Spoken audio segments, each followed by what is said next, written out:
The notification hit halfway through dinner, a bright chirp that made Zoe flinch. My 13-year-old stared at her phone as tears gathered in her eyes. Liam, 10, leaned over her shoulder.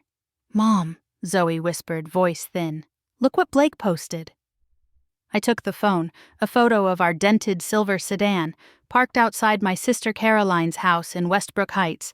Columns, hedges, a pool you could spot through the gate. The caption was worse than the picture. "Poor cousins living free in our mansion. Somebody call a charity." Likes climbed. Laughing emojis multiplied. Somebody in the comments joked about our hand-me-down clothes. Zoe's face crumpled as she scrolled silently. "Why would he say that?" Liam asked. "We were just visiting." "I know." I kept my voice low. Zoe scrubbed her cheeks. "Everyone at school will see it," she said. Blake's friends went to her school. That part hurt most. The audience. I set my fork down. "Finish eating, I need to handle something." In my home office, I logged into my bank. The same automatic payments I'd watched drain out for years sat in a neat list, each one tied to Caroline's address. Mortgage draft, tax escrow, insurance. Then the vanity bills, pool service, landscaping, paid like clockwork. My fingers didn't shake as I called the bank's after-hours line. "This is Evelyn Harper," I said. "Cancel every auto payment connected to 847 Grandview Terrace. Everything after tomorrow." A pause. Then clicking keys. "May I ask why?" "The arrangement is over." I ended the call and canceled the pool and lawn contracts, one by one. The silence afterward felt almost physical, like air after a storm. 18 minutes later, my phone lit up on the desk. Caroline. "Evelyn, what did you do?" Caroline blurted. "My bank called. They said the mortgage draft is canceled." "It is." "You can't cancel my mortgage. That's my house." "What payment do you make on 847 Grandview?" I asked. Silence, then, "Fix it." "Come over," I said. "Bring Blake." 35 minutes later, her Mercedes hit my driveway like an insult. Caroline pushed into my house without knocking, face flushed, voice already loaded. Blake trailed behind her, irritated. Zoe and Liam were upstairs, safe. Their laughter earlier still echoed in my ears, and it kept me steady. I sat at the dining table with a folder. "Sit." "I'm not." I opened it anyway. "7 years ago you called me sobbing. Grant emptied your accounts and vanished. The bank was days from taking the house." Blake's eyes sharpened. He hadn't heard that version. I slid the mortgage statement, the modification agreement, then my bank transfers, yellow highlighted.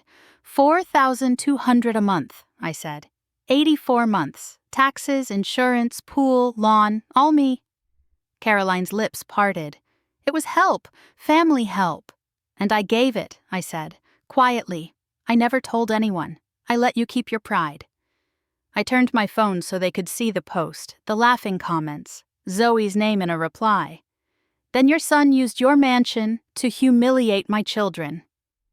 Blake went pale. "I didn't know." "You didn't bother to know," I said. "Delete it, post a public apology, then text Zoe and Liam, real ones." He fumbled out his phone, thumbs flying. I pulled the final page free. "And read this, the deed lists me as co-owner, half."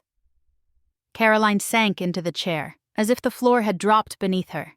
Caroline's fingers trembled over the deed. "Evelyn, please," she said. "I can't afford that payment." "You can't afford this lie anymore," I replied. "Not after Blake used it to hurt my kids." Blake stared at the table. "I deleted it," he said. "I posted the apology." "Read it," I told him. He did, voice cracking. Wrong, disrespectful, ashamed. When he finished, he looked up. "Zoe and Liam, I'm sorry."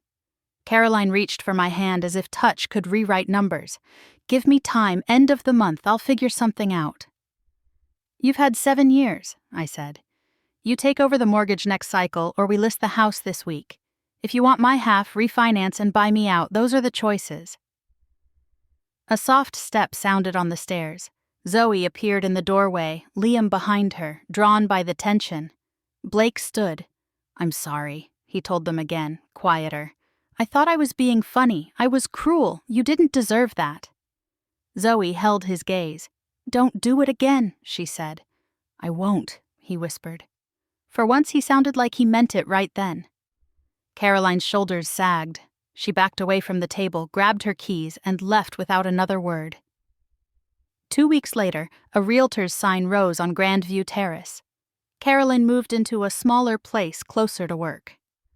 On closing day, my share landed in my account, and that night I opened 2 college funds, then cooked spaghetti like it was a celebration. We ate slow, nobody checked a screen. Zoe laughed once, small and surprised. Liam asked for seconds. I watched them, feeling the weight lift, and knew I'd chosen the right kind of rich.